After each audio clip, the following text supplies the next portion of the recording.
Olá de novo, cá estamos outra vez para retomar os nossos trabalhos. Sejam bem-vindos a mais esta sessão de trabalhos. Vamos agora começar com mais uma apresentação.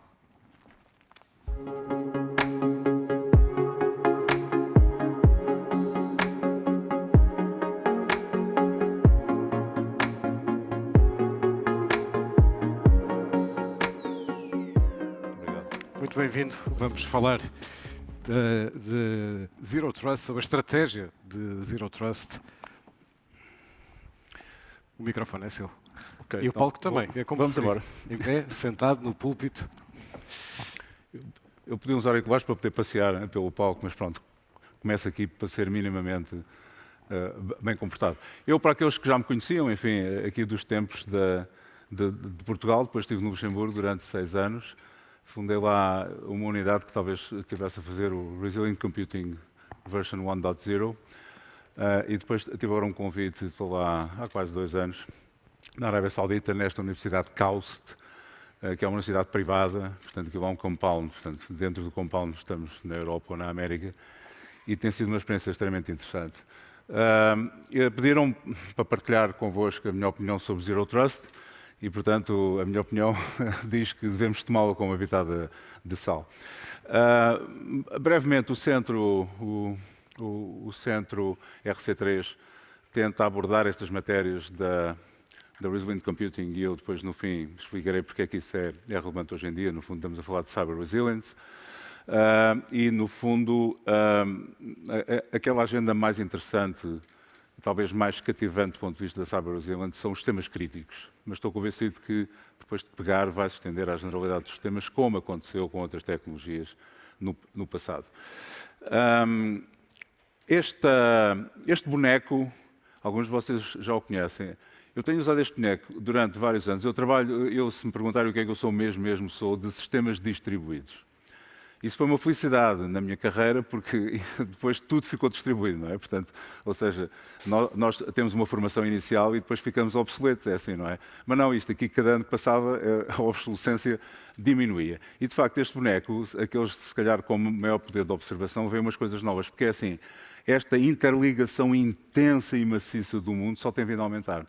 E hoje em dia até se desacoplou de uma maneira muito interessante, que é aquilo que alguns de vocês conhecem como IT versus OT, aquela coisa castanha são os Cyber Physical Systems, mas isso do ponto de vista daquilo que eu estudo, que são as ameaças e fazer os sistemas a trabalhar bem, é extremamente interessante. Bom, um bom analista começa por, enfim, perceber o que é que se passa. E, aliás, nesta coisa da Cyber Security e Cyber Defense há Situational Awareness. E o ciberespaço, hoje em dia, peço-vos atenção para estes 4 pontos, extremamente importantes. Se não os analisarmos como deve ser, não vamos perceber nunca o que é que estamos a fazer no ciberespaço. E essa tem sido a razão de alguns comentários que eu tenho feito, enfim, no passado, acerca da maneira como abordamos, enfim, as ameaças no ciberespaço. O ciberespaço é distribuído, altamente interligado, está altamente exposto a ameaças e, de facto, a dinâmica da sociedade leva-nos a isso, não é? Reparem, o e-government, as redes sociais, etc, etc. Continuamos a meter vulnerabilidades nos sistemas, não sei se sabem, mas hoje em dia, depois de um platô que era interessante, que eram 5.000 por ano em software comercial, agora estamos para aí 15.000, vamos subindo, etc. Mas, isso eu sei também devido àquilo que faço, os atores que utilizam essas vulnerabilidades para concretizar ataques têm se tornado mais sofisticados e hoje em dia altamente automatizados. E porque acontece isso, é talvez um ponto de vos perguntar, vocês confiam nos web services, no home banking, no storage systems, private or public cloud, etc. Genericamente, eu fazia esta pergunta sempre aos meus alunos, depois de pensarem um bocado, as pessoas percebiam, não, realmente confiar não, usamos, faz parte do dia-a-dia, mas estão sempre a falhar. E é importante perceber que uma das razões principais porque é que sistemas deviam ser profissionais e não falhar, estão a falhar, é que eles estão baseados nas tecnologias clássicas, enfim, da segurança, da cibersegurança, não são mais nem boas. Não estão a chegar para as encomendas. Há uma obsolescência dos princípios, aliás, que estamos a usar, porque eles são baseados, são muito component-oriented, portanto, estão a ver mais a árvore do que a floresta, são baseados na prevenção, portanto, a prevenção é a primeira etapa, mas hoje em dia já não chega. Estão baseados em que vamos corrigindo as vulnerabilidades, aquelas famosas Tuesday Updates, e isso não está a chegar. E porque não está a chegar, induz, como é evidente, montes de insegurança em toda a gente, nas pessoas que operam os sistemas, nas pessoas que usam os sistemas, nas pessoas que constroem os sistemas. E, quando há insegurança, a insegurança não é boa conselheira. Quando há insegurança, viramos às vezes para os salvadores, não é? Pronto. E, portanto, com algum ceticismo, quando foi feito este desafio, fui confirmar aquilo que eu achava, que o Zero Trust Network Access, está previsto tornar-se, enfim, um dos hypes poderosos do famoso Gartner Hype Cycle. E isso conduz um bocado àquilo que eu vi depois de fazer este desafio, indo observar o que é que há mais de corrente, falando sobre a Zero Trust Strategy, conduz à confirmação de que podemos estar a cair naquela coisa de, ok, ZT inside, vamos fazer spray sobre os problemas desaparecem. Pronto, é evidente que a minha missão é lançar no Fear, Uncertainty and Doubt, ok? Portanto, nunca é tanto ao mar nem tanto à terra, mas eu vou explicar exatamente que não é bem assim, mas há um risco de termos problemas se não percebemos até que ponto é que podemos levar a Zero Trust Strategy. As razões pelas quais alguns de nós, observando desde há alguns anos o problema dos paradigmas clássicos utilizados na cibersegurança, algumas razões são que são técnicas component-based, portanto, muito baseadas a resolver aquele problema, e, por exemplo, neste caso, muita da conversa é o endpoint security, são baseadas em prevenção e, portanto, quando acontece qualquer coisa, ou seja, a sequência do IDS, do Intelligent Detection System, é non-principled, é um fix, vamos fazer qualquer coisa e resulta, mas com a pitada de salto, é o que eu estou a dizer. E, do ponto de vista das vulnerabilidades, acho que é um desastre.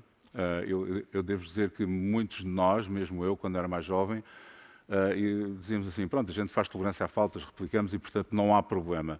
Eu tive o prazer de fazer um workshop no Tribute de um colega meu que faleceu, Gilles Muller, um expoente da investigação em robustez de software, e o meu talk era Why Software Robustness Matters and Today Even More. Porquê já agora? Porque seja o que for que a gente faça nos sistemas, quanto mais frágeis forem eles, mais depressa falham. E, portanto, isso cria mais carga em qualquer outro mecanismo de recuperação que a gente tenha. Nós estamos a esquecer disso. Nós continuamos a fazer software que é absolutamente horroroso. E, portanto, abrimos uma porta escancarada, e é a última coisa, para, ataques. Não sei se tem seguido o DeFi, portanto, o cenário DeFi. Um dos últimos hacks foi extremamente interessante, uma coisa que eu tinha um bocado previsto, estava a discutir com colegas, mas houve uma modificação de software que foi feita num destes exchanges e foi committed no GitHub e estava um hacker a ver os commits, olha, uma vulnerabilidade, e acho que foram 15 milhões de dólares. Ok, não está mal. Portanto, isto é o cenário que estamos a viver. E então, como é que saímos daqui? Não estamos a ver o fim à vista, porque mesmo companhias que se deviam de se considerar respeitáveis e companhias que já deviam saber e sabiam e sabem os conceitos mais básicos da confiabilidade de sistemas, da segurança de sistemas, etc., falharam redondamente. Eu fiquei tão chocado com, aquele dia em que o Facebook went down, que dediquei-me a apanhar os relatos. E, portanto, havia 3 obras bastante fiáveis, uma delas do Facebook, teve a honestidade de explicar o que é que se passou, e fiz, aliás, um YouTube, se procurarem, The Day Facebook Went Down, veríssimo, caos, talvez encontrem, e foi absolutamente aterrador ver que tinham violado praticamente quase todas as práticas, não é, as best practices de software dependability, cybersecurity, resilience, não sei, eu vou usar essa palavra outra vez.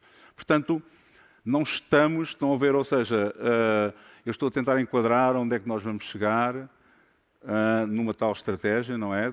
Mas o panorama é complicado, porque mesmo para coisas absolutamente normais e coisas absolutamente críticas, digamos assim, nós parece que desaprendemos.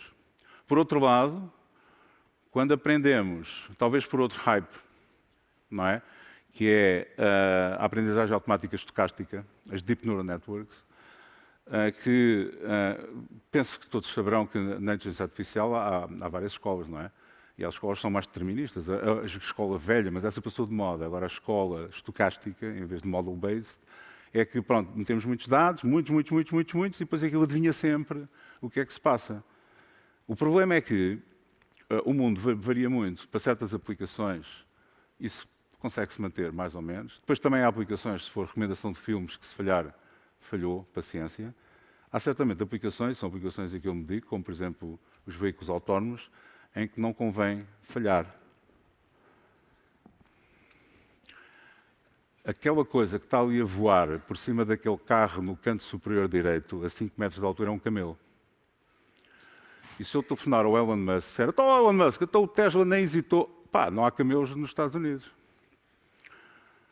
Pronto. Portanto, estamos a falar de como é que nós temos que perspectivar as técnicas que nos podem trazer a operação correta dos sistemas ciber, portanto, dos sistemas no ciberespaço.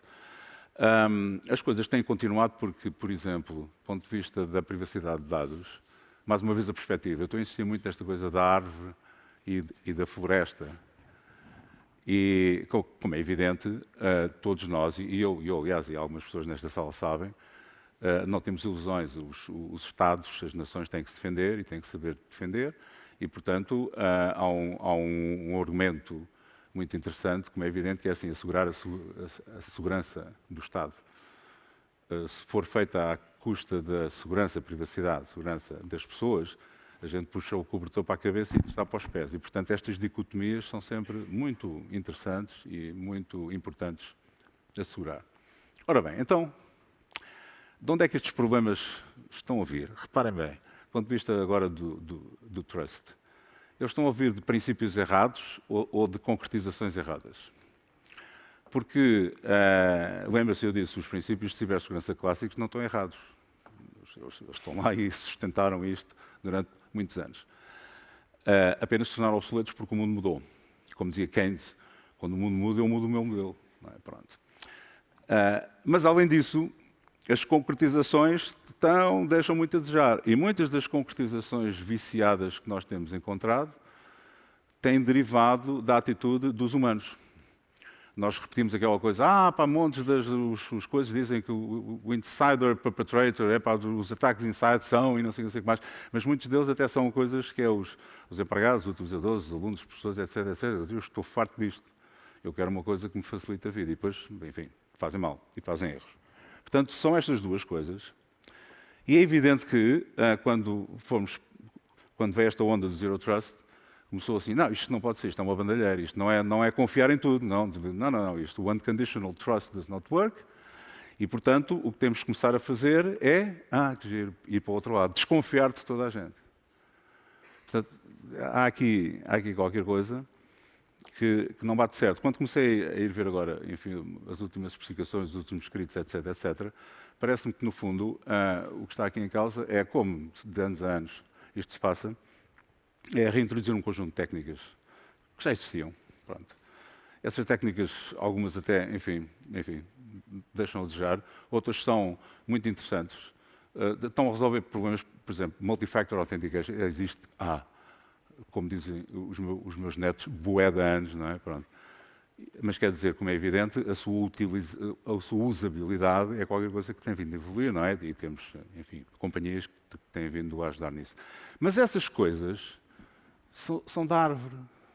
As coisas são da árvore. Portanto, algumas coisas não vão funcionar. Já vos digo a minha perspectiva de porque é que eu acho que não vão funcionar. Aquelas que dizem não confiar no Zero Trust mesmo, mas outras apenas são...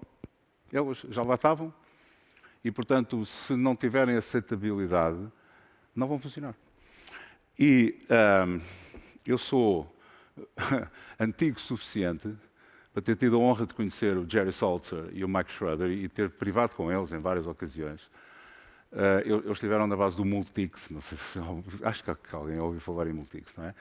E criaram uma coisa muito interessante, que tem sido esquecida, claro, pelos mais jovens engenheiros, mas eu ensino isto, e alguns alunos aqui se lembram-se, eu ensino isto nas minhas aulas, eles davam os 8 princípios System Security Design Principles. E System é floresta e a árvore é component.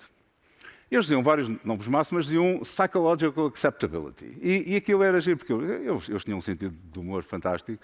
E depois as pessoas, como não perceberam muito o que era Psychological Acceptability, com o Franz Kashuk, mais tarde, Principle of Least Astonishment. E uma vez, peraí, desculpem lá, é assim, estás a ver, imagina que chegas ao emprego e depois tens lá um e-mail a dizer assim, do IT. Pronto, nós agora, por causa disto e não sei o quê, mudámos as regras, agora já não pode fazer isto, não pode fazer aquilo, não pode fazer aquilo. O que é que tu fazias?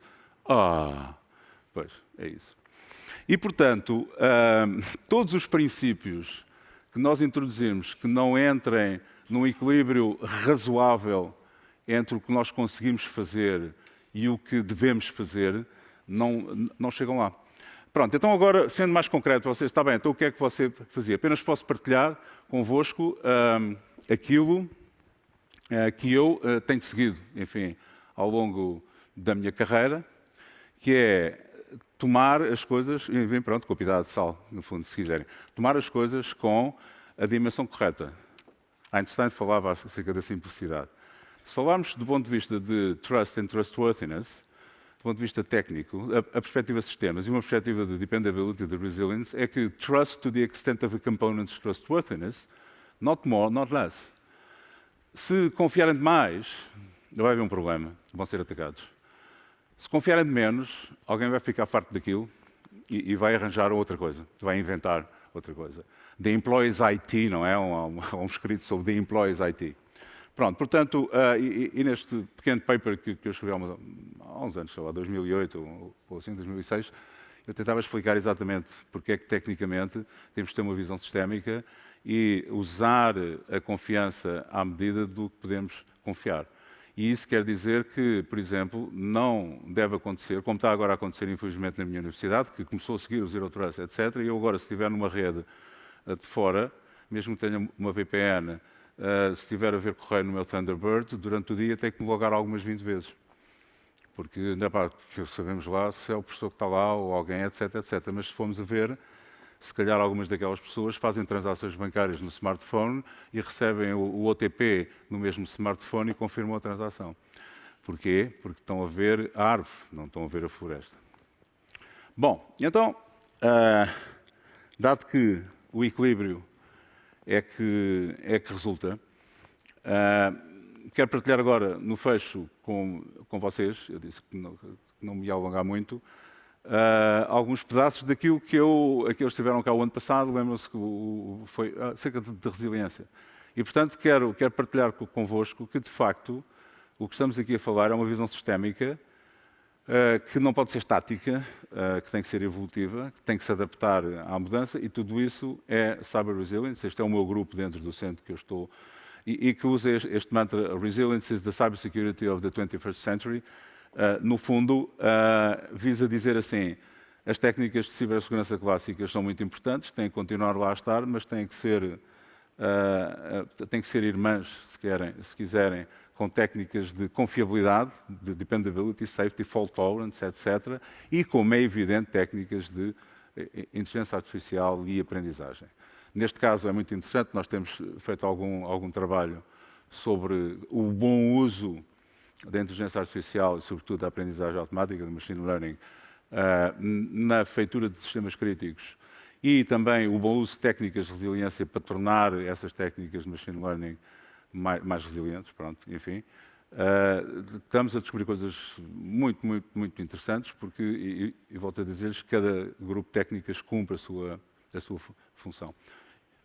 Por exemplo, hoje em dia há vários esquemas de ataque que são fueled. Eu agora estou muito... É aquele problema do imigrante, não é? Saem umas palavras em inglês portanto, são energizados com aprendizagem automática e, portanto, nós temos que fazer a mesma coisa. Mas não do ponto de vista de FIG, se quiserem, na minha opinião. Não é, pronto, agora ML-based Intrusion Detection, etc. Não, é se calhar ir mais à frente e sermos capazes, por exemplo, de fazer morfismos das nossas defesas. É como se tivéssemos ali a cidadela, que agora mudava o seu feitio consoante o ataque fosse ver. essas técnicas têm futuro e estamos a trabalhar um bocado nelas. Para fechar, para aqueles de vocês que acharem, ciberresiliência, mas isso, pronto, mas o que é isso? Ou isso vai dar alguma coisa, etc, etc. Nós, aquele pequeno grupo de investigadores no mundo, só tivemos no sítio certo antes do tempo, não é? Porque, por exemplo, houve uma Network of Excellence europeia, que se chamava RESIST, mas os americanos são um bocadinho à frente da Europa, porque o Admiral Rogers, em 2014, já falava disso. Ele dizia assim, a prevenção é nice, mas é melhor fazer resiliência, não é? Pronto. Porque ele, como é evidente, está a lidar com sistemas críticos para ontem e estava a perceber exatamente a magnitude das ameaças que não iriam permitir que configurações estáticas e apenas baseadas em prevenção fossem lá chegar. Mais interessantemente ainda, a União Europeia, o ano passado, princípio do ano passado, penso, fez sair a sua estratégia de cibersegurança, porque cibersegurança é um nome, não é? Pronto. A sua estratégia de cibersegurança há 10 anos, e é tudo acerca de ciberresiliência, aliás, como se vê ali naquele título. O documento tem 22 páginas e enuncia a palavra resiliência, mas ciberresiliência enuncia mais de uma dúzia de vezes. Portanto, parece que, e tenho visto aqui os vocês que estão no LinkedIn, se procurarem seguir resiliência, veem que o número de hits, e aliás, o entusiasmo demasiado, costumo dizer, estou com medo que a ciberresiliência chegue ao hype, porque quando uma coisa chega ao hype, 99% das pessoas que falam dela não percebem nada daquilo. Isso é complicado. E, portanto, agradeço imenso o vosso interesse, enfim, neste recomeço das sessões. E, Pedro, não sei como é que é, se vamos ter perguntas, se não vamos, etc. Mas pronto, Olha, temos 4 minutos, portanto, como conseguiu acabar. Agradeço muito a vossa atenção. Se houver alguma pergunta do público, podemos aproveitar.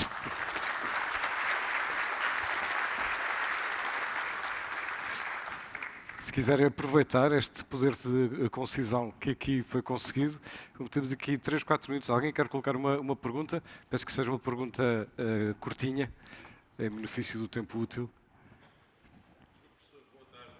Se puder o microfone, por favor, só para que todos possamos ouvir. Obrigado. Boa tarde. João Rocha Pereira, da AFC Portugal. Prazer e obrigado pela sua comunicação, pela aula que nos deu, ao fim e ao cabo. Queria-lhe fazer uma questão, e falou um pouco disso. Como é que estamos em Portugal da engenharia social? Porque é sempre o bicho-homem que falha. Podemos ter os melhores sistemas, os melhores softwares, os melhores hardwares, mas na realidade continuamos a falhar nessa área. Gostava de saber a sua opinião sobre isso. Muito obrigado. Bom, essa é uma pergunta excelente. Eu, embora tenha mantido sempre o contacto com Portugal, já estou de facto fora de Portugal há uma série de anos, mas mantenho sempre o contacto. Aquilo que lhe posso dizer é que os portugueses são muito bons em engenharia social, portanto, tanto do lado do ataque como da defesa. Porque fazem uma coisa muito interessante, e reparem, eu tendo estado nos sítios onde estive, permitiu-me comparar às vezes a atitude social. Os portugueses, pronto, nós costumamos falar de uma maneira às vezes até não elogiosa do desenrascanço. O desenrascanço é uma qualidade extraordinária. A gente costuma desprezar a estratégia, esse é que é o problema. Agora, um português que perceba os métodos, os processos e a estratégia, depois fica infalível porque a capacidade de desenrascança é enorme. Portanto, eu tenho seguido, pronto, para dizer muito francamente, às vezes há emergências, por exemplo, em ransomware, etc, etc. E tenho-os seguido porque muitas das pessoas, isso é uma honra para mim, muitas das pessoas que estão hoje em lugares-chave, CISOs, CIOs, etc., foram alunos nossos na Faculdade de Ciências, naquele mestrado de Segurança Informática. E então, às vezes, conversamos e não sei o que mais. E é interessantíssimo ouvir, às vezes, pronto, é assim, nós não estávamos 100% preparados, mas já tínhamos a ideia e conseguimos dar a volta. Agora, concretamente, pronto, há de haver aqui pessoas que sabem melhor. Mas acho que estamos bem equipados do ponto de vista da ADN face a outros países. Temos uma boa componente, falta reforçar um bocadinho a outra. Não é o equilíbrio do que falava ainda há pouco. Não se pode, da mesma maneira que dizia, não se pode ter excesso de confiança, mas também não se pode ter zero de confiança. Não é possível viver sem confiança. Agora, encontrar esse equilíbrio não é nada fácil. Não é zeros e uns, não é? Não é nada fácil. E já que falou nisso, esta questão the IT of the employee, não é? Pronto, e vocês sabem o que é. Qualquer empregado português, se ficar chateado com o que lhe estão a impor, arranja uma maneira de dar a volta. Pronto. E, portanto, os líderes têm que ser inteligentes o suficiente para dar o compromisso entre, lá está, a segurança e a operabilidade. Paulo, excelente. Muito obrigado. Obrigadíssimo. Muito obrigado a todos. Obrigado. Bom, e vamos avançar para o terceiro painel do dia.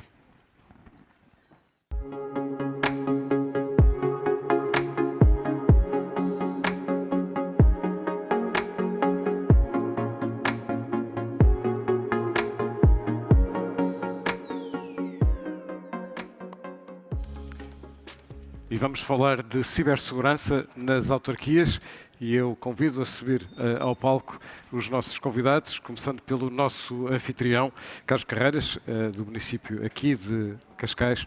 Olá. Viva. João Alves, do Centro Nacional de Cibersegurança. Viva. E Sérgio Cunha, da Comunidade Intermunicipal Tâmega e Sousa. Tâmega e Sousa, desculpa. Estou a engolir palavras. Ou letras.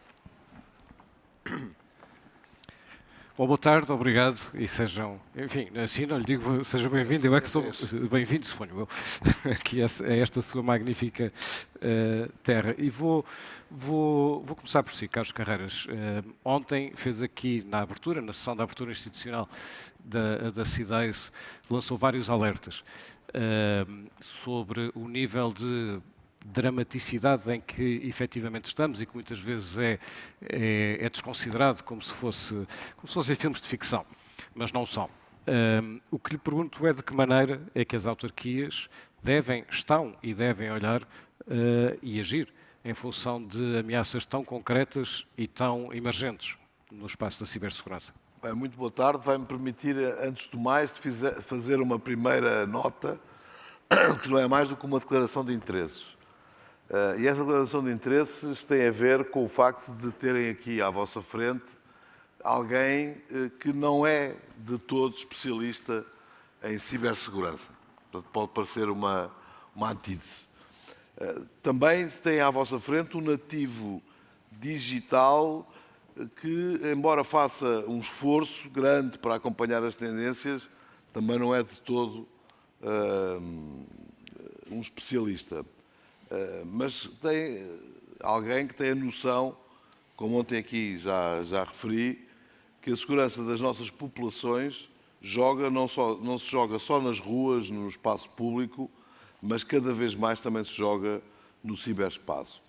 Em termos de uma autarquia, eu acredito que tudo isto são matérias novas também e, portanto, que há alguma incapacidade, uma impreparação muito forte por parte da autarquia, mas, utilizando, até porque é também um termo que costumo utilizar, que ouvimos agora há pouco do Sr. Professor, de facto, as autarquias têm uma outra vantagem, é que são talvez da administração pública aquelas que mais se treinaram em desenrascanço.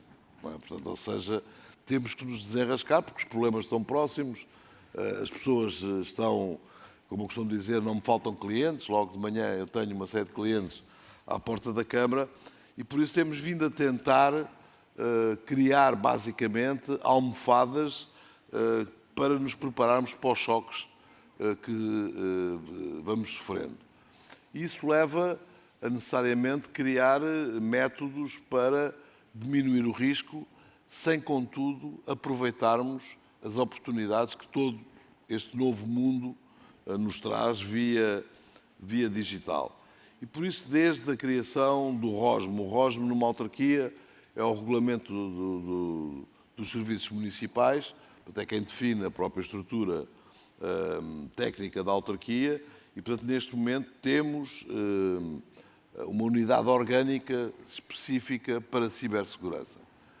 Até porque, também diga-se, é bom de verdade, é sempre bom ter alguém que, quando alguma coisa correr mal, é o culpado, não é? Portanto, assim, temos nomeado um responsável nesta mesma área.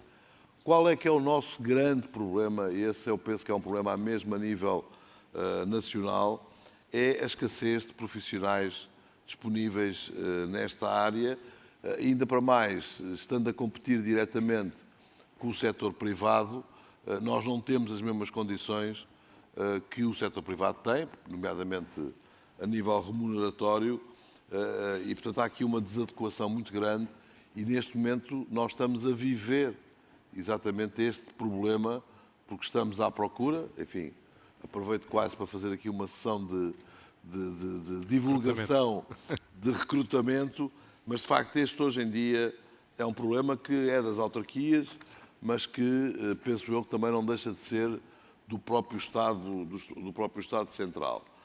Depois temos que fomos criando, aprendendo, um conjunto de medidas que ainda estão ao alcance da nossa própria ação. A começar pelos sites e pelas próprias aplicações, antes de irem para a produção, são auditados por uma entidade externa, de modo a garantir que foram desenvolvidos de acordo com as boas práticas de segurança ao nível do desenvolvimento de código e que não têm vulnerabilidades. Ao nível do phishing, implementamos uma plataforma que envia e-mails de phishing esporádicos e que, no caso dos colaboradores, ou seja, para também os ir treinando e estando preparados para poderem, ou para não entrarem a ser vítimas destes logros, é dada uma formação interna aos nossos colaboradores com alguma consistência e permanência e estamos normalizados no Office 365. Implementámos diversos equipamentos de segurança nas nossas redes, como os firewalls de última geração, equipamentos de detecção de intrusão e de controlo aplicacional. A maior parte dos nossos recursos informáticos está externalizado, aqui já numa lógica de conter o ataque, mas se formos atacados, não ficarmos completamente desprovidos. E, portanto, não vou divulgar como é que está externalizado, mas está externalizado em redundância, portanto, não está num único local. Portanto, temos vários locais onde guardamos os nossos dados. Implementámos também o Cisco Umbrella, que nos acessos permite bloquear sites cujos conteúdos sejam impróprios ou que sejam perigosos. Ainda agora tivemos essa mesma experiência, por exemplo, com os convidados ucranianos que recebemos em Cascais, porque uma das coisas que era fundamental, por exemplo, era dar-lhes acesso à rede para que pudessem comunicar com os familiares que ficaram na Ucrânia, etc. E esse tipo de preocupação fica muito atual porque, enfim, com tudo aquilo que a gente sabe, seriam facilmente e apetecivelmente alvos. Segmentámos redes internas. Ao nível das redes, aqui já estou a ler o que me prepararam, que é assim uma coisa que nem eu sei o que é que vou dizer, não é? Mas LOT, penso que é LOT, ou seja, sensorização sobre recolha de resíduos, de parqueamentos, onde tudo isto está já a funcionar, estão elas também em si mesmas segmentadas.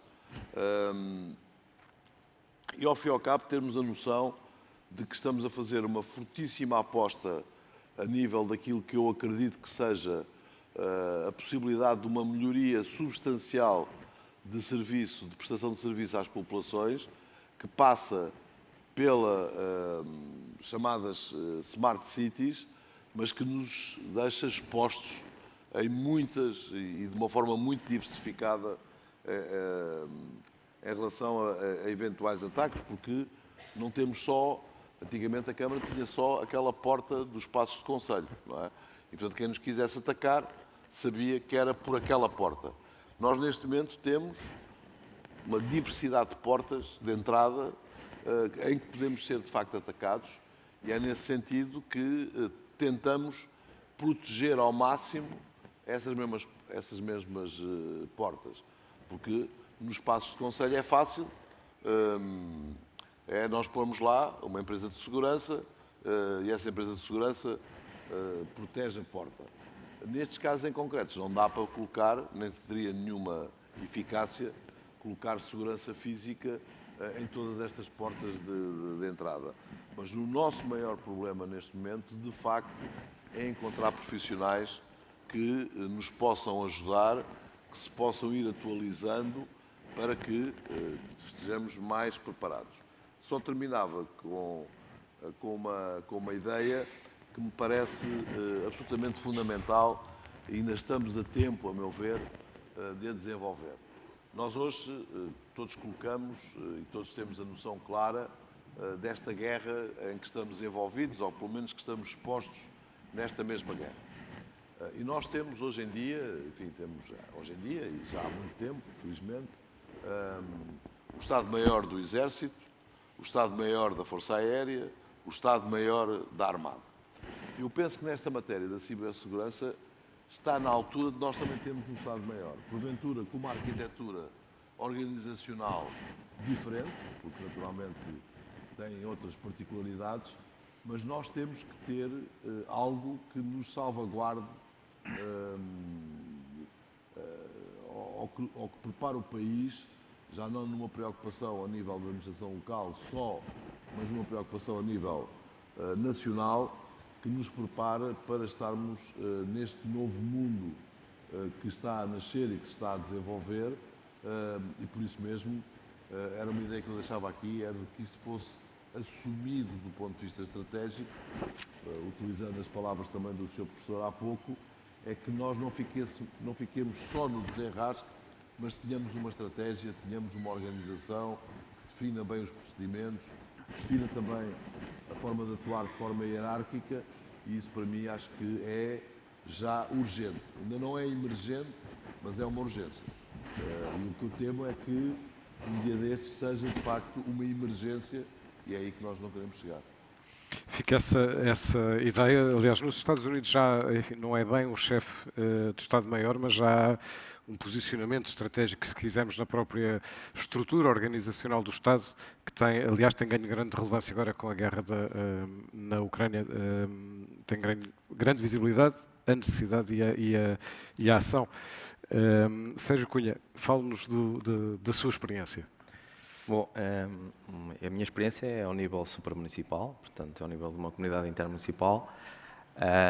Nós desenvolvemos um projeto da cibersegurança quando foi publicado o Decreto-Lei 65 de 2021 e face ao que lá estava e à compliance que nós tínhamos que fazer, decidimos criar um grupo de trabalho intermunicipal. Isto porque nós somos 11 municípios, cada um anda a velocidades diferentes, uns mais dinâmicos, mais urbanos, outros mais da baixa densidade. E, portanto, aqui a ideia era congregar esforços e capacitar as pessoas. Antes disso, nós em 2019, no âmbito de um aviso do nosso PO regional sobre formação, já tínhamos identificado esta necessidade. Criámos um grupo, uma turma de cibersegurança, mas a experiência não correu muito bem porque a formação foi muito direcionada para o RGPD, que também é uma matéria que entronca aqui, que nós antes também já tivemos um projeto que foi liderado ali pelo professor Luís Antunes, que também colabora connosco, e então optámos por criar um grupo de trabalho específico, onde nós pudéssemos criar valor nas organizações, ou seja, formar pessoas para, sem prejuízo de recorrerem ao outsourcing, porque é sempre necessário, mas formar os nossos colaboradores dos municípios. Criámos um grupo de trabalho intermunicipal, fazemos reuniões mensais. A primeira dinâmica e interação que tivemos foi nesta leva de compliance com o 65 de 2021, que foi este inventário de ativos, os relatórios que tivemos que enviar para o Centro Nacional de Cibersegurança, mas também foi para harmonizar conceitos, porque a lei é sempre muito geral e abstrata, não é? E depois cabe ao intérprete aqui preencher estes conceitos indeterminados. E, portanto, nós aqui tivemos a necessidade de criar critérios comuns e orientações comuns, para não divergirmos. Pronto, e foi o que fizemos. Entretanto, recentemente elaboramos um plano de resposta a incidentes de segurança, porque é preciso saber o que é que se vai fazer se acontecer um incidente de segurança, quais são as medidas que estamos a tomar. Entretanto, também em parceria com a Academia, chamamos para este grupo de trabalho o professor António Pinto, que é um CISO do IPP Porto, que nos tem dado uma grande ajuda. E agora estes elementos estão numa turma de cibersegurança avançada. Portanto, já estamos noutro nível. Vamos a partir de setembro, fazer um roadshow pelos municípios para fazer ações de sensibilização perante os vereadores. Já fizemos uma em reunião do Conselho com os seus presidentes, em que o professor António Pinto fez uma série de demonstrações práticas e alertando para perigos relacionados com a cibersegurança. E o nosso foco aqui é o fator humano. Portanto, não adianta muito nós termos grande tecnologia se depois falha o fator humano, se temos grandes firewalls, se tivermos VPNs ou algo do género. Portanto, se o comportamento humano não for o adequado, tudo falha. E, portanto, é essa a nossa preocupação. Em paralelo, também fizemos um protocolo com o Centro Nacional de Cibersegurança e, neste momento, na terça-feira, tinha um município com 300 colaboradores em simultâneo já a fazer o curso Cidadão Seguro, Ciberseguro. E estamos a fazer ações de sensibilização pelos municípios nessas campanhas, porque entendemos que é o ponto estratégico, que é mesmo esse, é a informação, é a literacia digital, é as pessoas aprenderem novos conceitos e seguirem sempre um princípio que é basilar nesta matéria, que é o princípio da desconfiança. Desconfiar sempre. Vocês são um caso de estudo, no sentido em que estão a adotar já boas práticas, mesmo assim ao lidar com 11 municípios. Explicou logo no princípio que, claro, que eles são heterogéneos e portanto, nem agem nem reagem todos da mesma forma, isso é natural, mas encontra do lado dos responsáveis disponibilidade, percepção do que é que está em causa. Bom, isso é ali o cantinho dos informáticos e eles tratam, ou não? Ou já há uma percepção de que isto começa tudo na gestão de topo. Portanto, houve uma preocupação de sensibilizar os seus presidentes, indicar um perfil para estar presente nesse grupo de trabalho, que não carece ser necessariamente um informático ou um jurista, terá que ser alguém que tenha sensibilidade para a matéria, não é? E depois, se precisar de ajuda, há de se recorrer do informático ou do jurista. Alguma resistência, tivemos alguma resistência, mas este ano deve ter melhorado, não? Porque há tanta percepção pública de repente. A percepção pública também, assim, para grandes males, grandes remédios, não é? Como diz o povo, e acabou por também chamar a atenção para esta problemática de uma outra forma e da importância, porque hoje em dia, os municípios interagem com os municípios, com os cidadãos, através das plataformas. Portanto, os sistemas informáticos não funcionarem, se ficarem comprometidos, portanto, a atividade municipal paralisa completamente, não é? Portanto, e o interesse público fica prejudicado. Sim, houve o caso recente de transportes urbanos em Coimbra, por exemplo, que são serviços a municípios, Sim, naturalmente. são serviços essenciais e que o próprio Decreto-Lei 65 imediato. obriga também a tomar medidas. Que se sentiu imediatamente na vida dos cidadãos. João Alves, o que é que o Centro Nacional de Cibersegurança, como é que está a trabalhar com as autarquias, quais são as suas formas de intervenção, as suas principais preocupações, o que é que está a ser feito? Muito boa tarde, muito obrigado. Eu começava por tentar um bocadinho, primeiro que tudo, desmistificar um bocadinho a questão do regime jurídico de segurança de ciberespaço, nomeadamente tentando explicar um bocadinho a bondade do que está por trás das várias regras que foram criadas com este novo diploma. Nomeadamente a questão, por exemplo, da criação de um ponto de contacto permanente, deve-se precisamente à necessidade de o Centro Nacional de Cibersegurança ter uma interface com todas as entidades que estão no âmbito do regime jurídico de ciberespaço. Isto é uma mais-valia para o centro, que tem alguém com quem falar, mas é uma mais-valia ainda maior para as entidades que estão no âmbito do regime jurídico, ou seja, as entidades ficam com um ponto de contacto dentro do centro, um ponto de contacto reconhecido e um ponto de contacto que o centro sabe que, se precisar por algum motivo de falar com aquela entidade, tem um ponto de contacto que pode ser eventualmente até em situações de um ataque, estamos perante um ataque àquela entidade, trabalhar num ambiente de 24/7, se for essa a necessidade, de tentar recuperar o serviço o mais breve possível. Depois temos a questão do responsável de segurança, como o Sr. Presidente muito bem disse, é preciso criar uma noção de responsabilidade, e é essa noção que é aqui criada com este responsável de segurança, é tentarmos atribuir uma noção de responsabilidade, é uma figura um pouco de gestão, para estes assuntos que estamos aqui a falar, ao longo destes 3 dias, criarmos uma noção de responsabilidade, de haver alguém responsável por fazer a gestão destas medidas que vêm do regime jurídico. Depois, o que o regime define é digamos, um patamar mínimo e adaptável às realidades das várias entidades que estão no âmbito do regime jurídico. Ele começa por definir um plano de segurança indica quais são as partes mínimas que um plano de segurança deve ter, como ter uma política de segurança, uma política de formação de recursos humanos nesta área. Ele define uma baseline comum, não só às entidades da administração pública, mas também às entidades que estão no âmbito do regime jurídico, como operadores de serviços essenciais, prestadores de serviços digitais, operadores de infraestruturas críticas. Depois, há também a noção há um relatório anual, onde a própria entidade internamente faz um apanhado, um compêndio das ações que desenvolve nesta área ao longo de todo o ano e que partilha no final de cada ano, ou no início do ano seguinte, sobre o que é que aconteceu no último ano. Depois temos um dos artigos mais importantes que tem a ver com a análise de risco, e é aqui que está, por exemplo, um mecanismo muito interessante criado com este regime jurídico. O regime jurídico não impõe um conjunto de medidas, de 50, 60 medidas de cibersegurança a cada entidade que está no âmbito. O mecanismo que está aqui criado é cada entidade faz uma avaliação dos seus riscos, faz uma análise dos seus riscos e depois, mediante os resultados dessa análise de riscos, deve selecionar um conjunto de medidas adequadas para fazer a mitigação dos riscos. Isto permite criar um conjunto de medidas adaptável às necessidades de cada entidade, de cada setor e de cada entidade, por exemplo, da administração pública, porque estamos a falar, pode ir desde reguladores setoriais a pequenas autarquias, portanto, e isto com certeza que o resultado de uma análise de risco, sei lá, de uma Câmara Municipal de Proença Nova será muito diferente até da análise de risco de uma Câmara Municipal de Cascais, como será diferente de uma análise de risco de uma Câmara Municipal de uma ilha, por exemplo.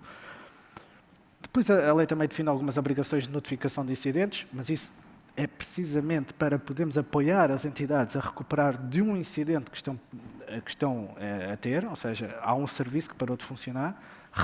O objetivo do reporte do incidente é precisamente o Centro Nacional de Cibersegurança poder apoiar a entidade a recuperar outra vez o serviço que está parado e de voltar a pôr o serviço a funcionar. E para isto, em concreto, o Centro Nacional de Cibersegurança, ao longo do primeiro trimestre deste ano, desenvolveu um roadshow a nível nacional, onde nos deslocámos fisicamente a todos os distritos e ilhas de Portugal continental e as regiões autónomas. Tivemos sessões desde Bragança, Braga, Faro, às ilhas, nos Açores até mais do que uma ilha, onde técnicos nossos se deslocaram para fazer ações de sensibilização junto das entidades para tentar precisamente apoiar e descomplicar um bocadinho o que é que seriam as necessidades para ficar compliance com este regime jurídico de segurança do ciberespaço. Portanto, isto agora um pouco um ponto inicial, depois que um bocadinho mais à frente também podemos falar das referências e das ferramentas que o Centro disponibiliza para apoiar nesta implementação do regime jurídico. Sérgio Cunha, em relação a estas questões jurídicas ou de adaptação, há pouco já tinha falado sobre até a necessidade de criar uma interpretação única para algumas destas questões. A implementação deste regime jurídico de segurança do ciberespaço, de que forma é que eles têm servido ou não para viabilizar, para facilitar os avanços em matéria de cibersegurança, a partir da sua experiência, de que forma é que este regime jurídico tem enquadrado? Desde logo, aqui temos que enaltecer o papel fundamental que o Centro Nacional de Cibersegurança que está a desenvolver ao produzir uma série de documentos, ao fazer estas sessões de esclarecimento e ao mostrar-se sempre disponível para colaborar e estar aqui numa perspectiva pedagógica e não meramente repressiva. Portanto, há aqui todo um trabalho que está a ser feito de base e que é fundamental para garantir a compliance com este regime jurídico. Eu acho que as coisas que vão acontecer, isto é um caminho muito longo e é um caminho que não tem fim, porque nós trabalhamos no digital e, portanto, temos que melhorar constantemente. Há um esforço de produção de documentos, nunca serão documentos perfeitos, mas serão documentos com critério, que é o que é importante ter aqui e que é importante para quem se rege na vida pública, ter um critério para decidir e para agir. de acordo com as melhores práticas administrativas, que é isso que nós estamos a tentar fazer. Das dificuldades da implementação do Decreto-Lei 65 de 2021, eu destacaria a função do responsável de segurança, porque é uma função um bocado exigente e que obriga a uma disponibilidade 24/7 em termos de horários, é complicado. E depois a montante nós temos um problema que não se resolve, que tem a ver com as carreiras do pessoal da informática. Portanto, já deviam ter sido revistas, continuam a ser umas carreiras especiais, em que a abertura dos concursos para promoção, porque ainda se rege por um regime de 98 que ainda está em vigor, para aquele caso, e que também é desmotivador porque as pessoas ficam muito tempo paradas no mesmo escalão remuneratório e, portanto, isso também é indiciador de contribui para a desmotivação. Talvez se dessem aqui outros incentivos à carreira, não é? E aqui o Sr. Presidente deu aqui um exemplo claro disso, não é? Há muita dificuldade em recrutar, há falta de profissionais e nós também temos dificuldade em reter os bons que temos na nossa administração pública, porque estão constantemente a ser alvo de propostas para trabalhar no privado com salários e condições incomparavelmente superiores. Portanto, eu dou o meu exemplo, eu tenho um excelente informático na minha comunidade intermunicipal, veio da universidade, mas ele tem um modo de vida que está bem ali, gosta de lá estar, mora perto, está satisfeito, está bem com a vida que tem e fica aí. Mas isso é um caso único, não é? Porque o mercado anda sempre à procura destes profissionais. Há uma escassez de talento, as próprias empresas privadas têm dificuldade em reter. Em todo lado. Até porque há um grande número de convites também a partir do estrangeiro, como sabemos, quanto mais nas autarquias e nas entidades públicas. Há pouco falava disso. E é uma questão, enfim, generalizada, não apenas na cibersegurança, mas a profissões qualificadas, que é um constrangimento que com que as câmaras têm de lidar. Mas não há grandes perspectivas de melhorar isso, não é? De encontrar mecanismos de mais flexibilidade para reter talento nas câmaras municipais. O que é que poderia ser feito desse ponto de vista, Carlos Carreiras, na sua opinião? Isso eu gostava de lhe responder, porque do que é que podia ser feito eu já tinha feito, não é? E neste momento, como eu disse há pouco, é uma das situações mais gravosas com que nós nos defrontamos. E por isso, a par de muitas outras circunstâncias, mesmo a nível, e já que estamos a falar de dados, se eu puder fazer aqui algum paralelismo até aos próprios serviços de informações da República, passa-se nas autarquias um conjunto de informação que alguma delas, neste caso em termos dos serviços de informação da República, para a autarquia não tem qualquer relevo, mas se coordenadas, concentradas num órgão superior, podem fazer toda a diferença. Não é?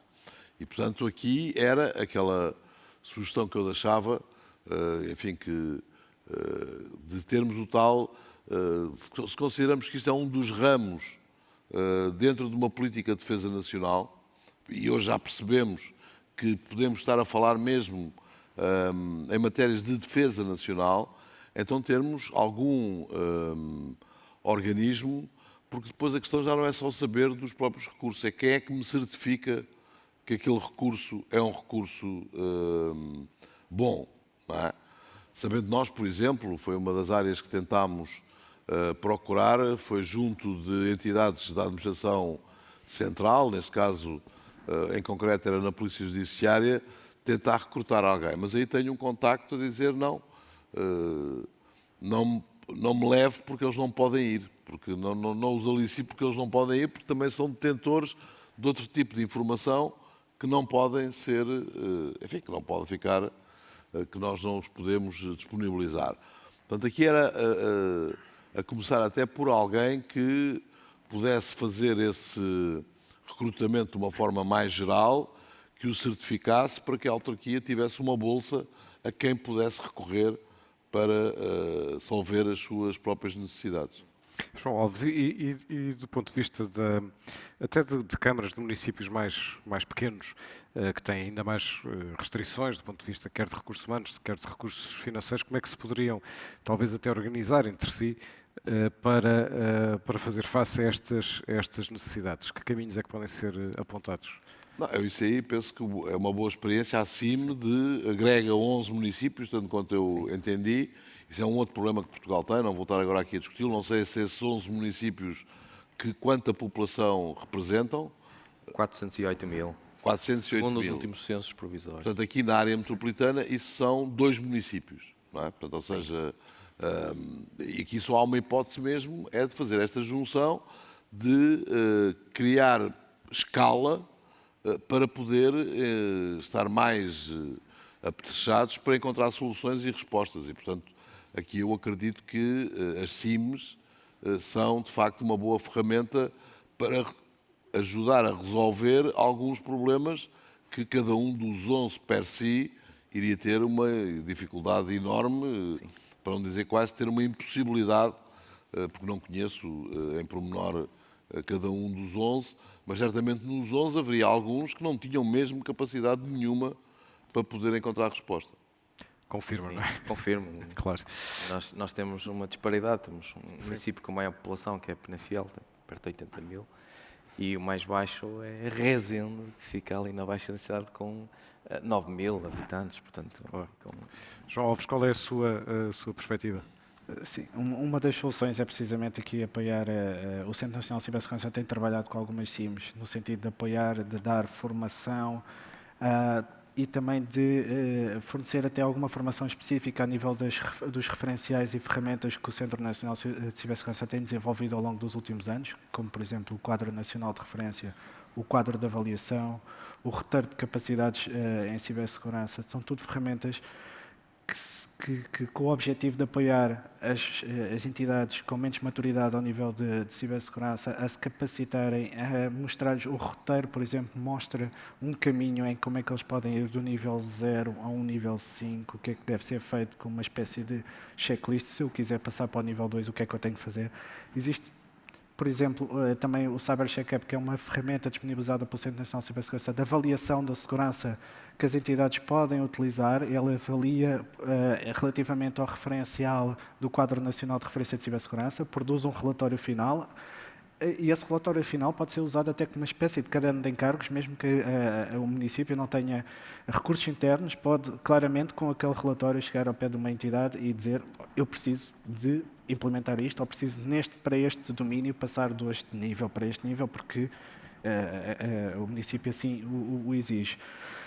Há aqui também um fator importante, é que existem algumas câmaras que ainda acumulam um duplo papel.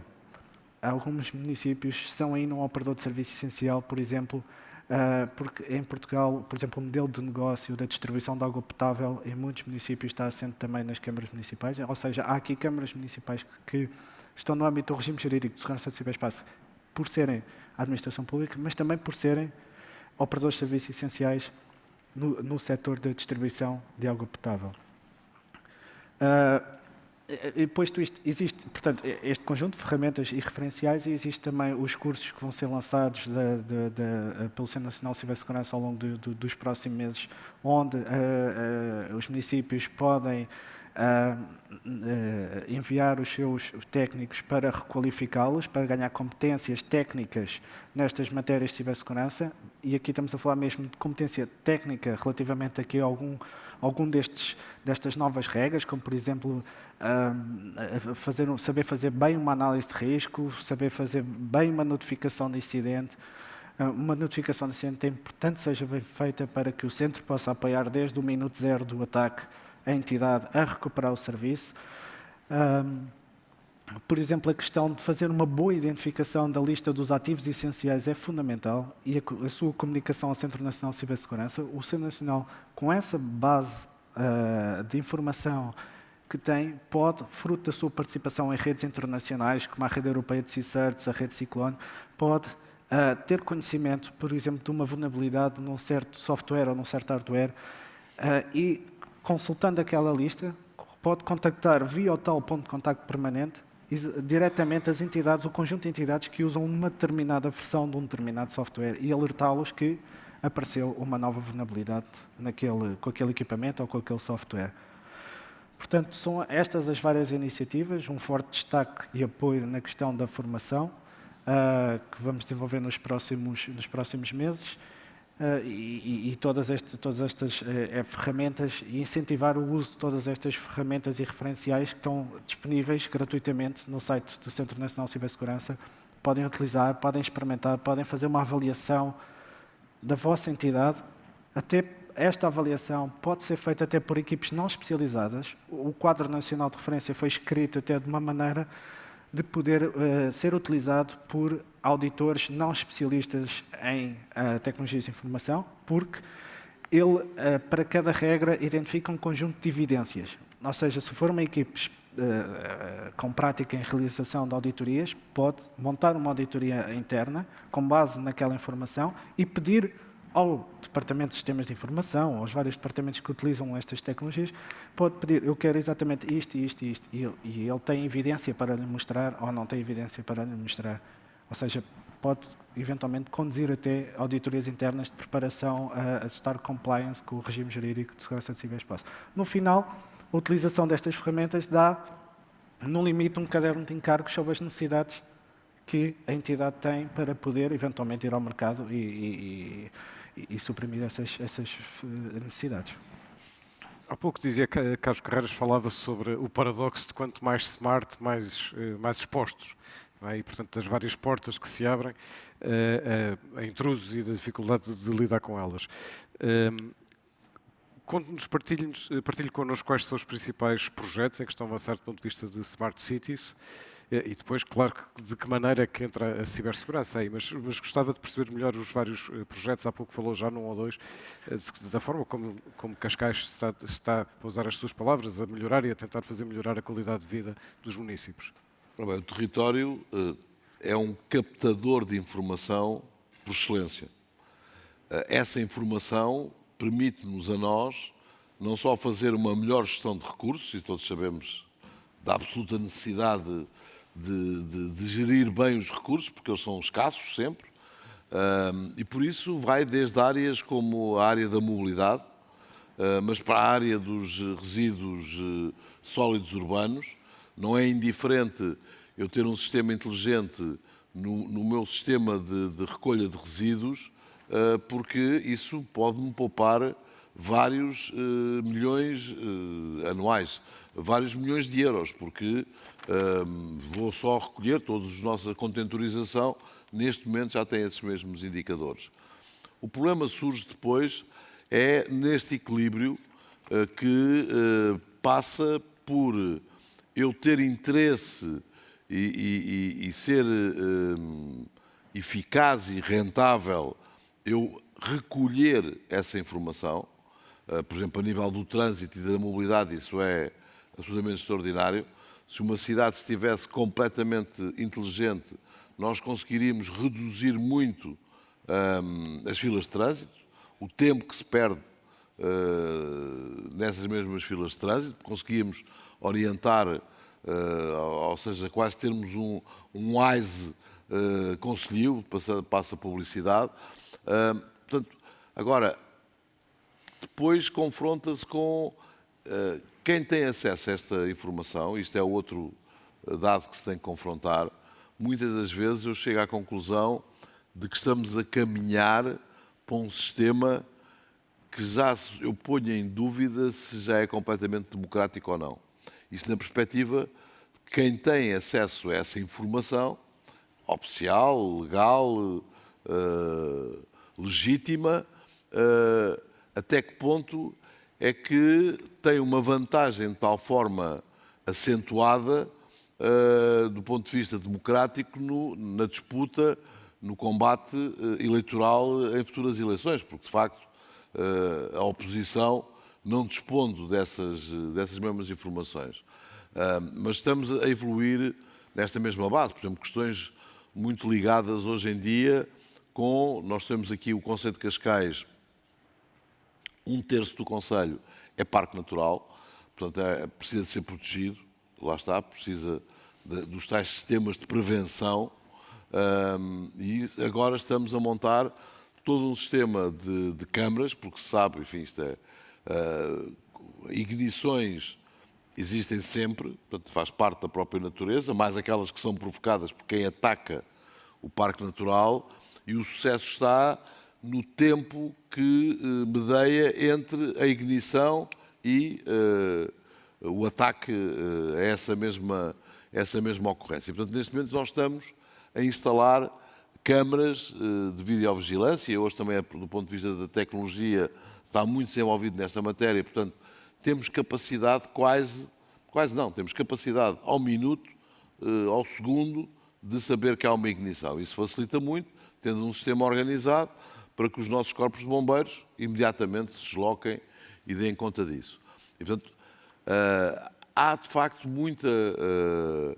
muitas áreas onde estamos a entrar. Depois, a nível do próprio CRM, ou seja, neste caso em que o C não é o customer, mas é o citizen, portanto, ou seja, dessa relação com os cidadãos, que é absolutamente fundamental até para gerar todo um clima de confiança, que eu não acredito que alguma sociedade se possa desenvolver se não tiver níveis de confiança elevados. Não vou fazer essa maldade aqui, mas se eu perguntar na plateia, levante o braço quem confia nos políticos, provavelmente arriscava a que todos os bracinhos ficassem para baixo, não é? Portanto, ou seja, e isto não é bom, isto é mau em termos do próprio desenvolvimento da própria sociedade.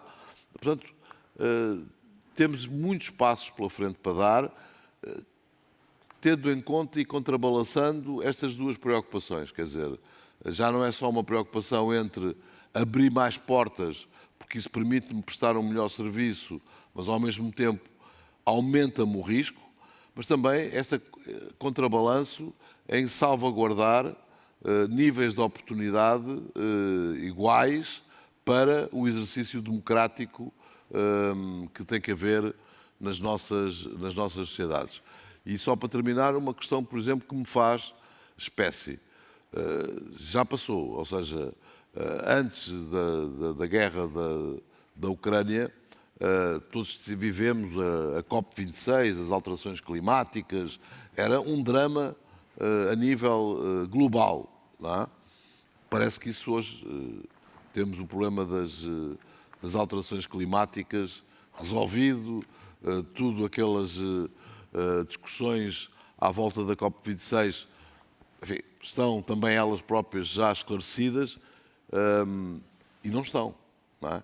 E, portanto, o meu receio é que, mesmo nesta questão da cibersegurança, que este ano os criminosos, os bandidos, penso que fizeram um serviço às sociedades pelos ataques, nomeadamente ataques que foram conhecidos recentemente, até começar por grupos de mídia, não é? Porque isso veio alertar toda a comunidade. E, portanto, isso é bom, porque levou a muitos a fazer encontros desta natureza, é absolutamente fundamental, porque passa por criar a consciencialização da importância do que estamos a tratar. Quando rebenta uma guerra, ainda antes, como eu há pouco, ou ontem referi aqui, ainda antes de ser disparado um míssil, nós agora estamos com atenção às notícias de ver quais as cidades que estão a ser atacadas por mísseis e quais os estragos que estão feitos. Mas esta guerra começa, ainda antes de ser dado um tiro, já havia ataques cibernáuticos. Não é? Já havia, ainda antes de se falar de cidadãos de outros países que se estavam a oferecer para ir combater para a Ucrânia, de entrar eventualmente, enfim, não sou um especialista nem conhecedor, mas é o que nos chega pela comunicação social, de legiões estrangeiras dentro do próprio cenário de guerra, não é? Já havia legiões globais que já se organizavam para, no ciberespaço, produzir ataques. Não é? E com a preocupação que tudo isso provocava. Portanto, estarmos a adiar esta consciencialização, estarmos a adiar, a tomar decisões que muitas podem ser decisões que até podem não ser compreendidas agora, é estarmos a fazer e a prestar um serviço patriótico. E se as adiarmos muito, aqui podemos estar a correr, de facto, já riscos de emergência, já de não poder fazer uma intervenção planeada, organizada, hierarquizada, e já temos que ir só usar, não a estratégia, mas ficarmos só mesmo com o desenrasque. E isso é que pode ser perigoso. João Alves, aproveitar este momento em que há uma grande visibilidade sobre estas questões, também suponho que concorda. É importante também ao nível das autarquias. Eu salvo erro, mas esclarecer-me-á se assim não for, o Centro Nacional de Cibersegurança fez um roadshow por várias autarquias, aliás, não sei se não mesmo por todas. Por todas. Portanto, Autarquias não, todos os distritos. Todos os distritos. E, portanto, teve a oportunidade de constatar, in loco, quais as necessidades de sensibilização, qual a receptividade, qual o estado da arte, enfim. E suponho que encontrou diagnósticos muito heterogéneos ao longo do país. É possível, apesar de tudo, tirar linhas gerais do estado da arte? Sim, do que é necessário? sim. Foi uma iniciativa mesmo muito interessante porque permitiu, por um lado, fazer uma ação de sensibilização, ou seja, levar o regime jurídico até junto das pessoas, e esta ação foi até pensada de um ponto de vista de fazer ações em sala de formação com poucas entidades, para criar até alguma relação de intimidade entre as entidades, para poderem entre elas também partilhar as necessidades e partilharem as dificuldades que tinham com a implementação do regime jurídico. Acima de tudo, os dados recolhidos, que ainda estão em análise, que foi uma ação que terminou há muito pouco tempo, servem também para concluir precisamente que as necessidades são bastante diferentes. Ou seja, implementar, por exemplo, uma análise de risco numa pequena autarquia no distrito de Castelo Branco, tem desafios e tem parâmetros que são analisados completamente diferentes de, por exemplo, tivemos em Ponta Delgada, as necessidades são completamente diferentes. As necessidades que vêm da questão, por exemplo, geográfica, são completamente diferentes. Essa análise que iremos fazer também ao longo dos próximos meses, para também olhar um bocadinho para, por exemplo, a montar estes cursos que estão a ser elaborados neste momento, para responder exatamente às necessidades que foram identificadas pela realização deste roadshow. O roadshow tinha também uma componente de avaliação onde as entidades poderiam identificar dentro do regime jurídico quais eram as áreas que tinham maiores necessidades, de maneira a precisamente alimentar os projetos que iriam ser montados a seguir para responder precisamente a essas necessidades. Não queria também deixar passar a oportunidade de destacar o regime jurídico, o Decreto-Lei 105, cria ainda também em Portugal, operacionaliza o regulamento do Cyber Security Act, que é um regulamento e o Decreto-Lei 65 o que faz é operacionalizar o quadro nacional de certificação de cibersegurança. Dentro deste quadro irão surgir, nos próximos tempos, vários esquemas de certificação, onde quer alguns dos que já estão em desenvolvimento, como o Common Criteria, o Cloud Service, 5G, são esquemas que estão a ser desenvolvidos, como o próprio Quadro Nacional de Referência de Cibersegurança também está a ser desenvolvido um esquema de certificação, em que vai permitir às entidades, quando estão a contratar um serviço, um produto, poderão exigir um certo grau de certificação para aquele serviço ou produto que estão a adquirir. E poderão, eventualmente, até colocar em processos aquisitivos essa necessidade de ter aquela certificação para poder vender esse produto às entidades. Portanto, destacaria estes pontos. Sérgio Cunha, nós já estamos quase a terminar, mas eu gostava de perguntar qual é que é o papel também dos cidadãos nestas matérias, no que diz respeito aos seus dados que estão ligados à cidade, como ainda há pouco o Carlos Carreiras também falava. Também é preciso fazer um trabalho de sensibilização com os munícipes, também é preciso criar esse instinto. Sim, não basta só falarmos para dentro, para o nosso ecossistema, é preciso também passar esta informação para o lado de fora e, numa perspectiva também de serviço público, criar aqui também estes hábitos de literacia digital. Conforme noutros campos estamos a fazer trabalhos na literacia financeira, portanto é um trabalho que também já vem sendo feito nas questões da literacia financeira, do endividamento, dos riscos que há. Esta também é uma matéria muito, muito, muito importante do ponto de vista do cidadão comum. Portanto, se o cidadão comum também não adotar as melhores práticas, não tiver cuidado, também não resolve muito do nosso lado termos esse cuidado. Portanto, isto tem que estar em simbiose, este processo, não é? É uma relação recíproca e relação de confiança, como dizia o Carlos Carreiras. Exatamente. Meus senhores, muito obrigado. Muito obrigado. Obrigado.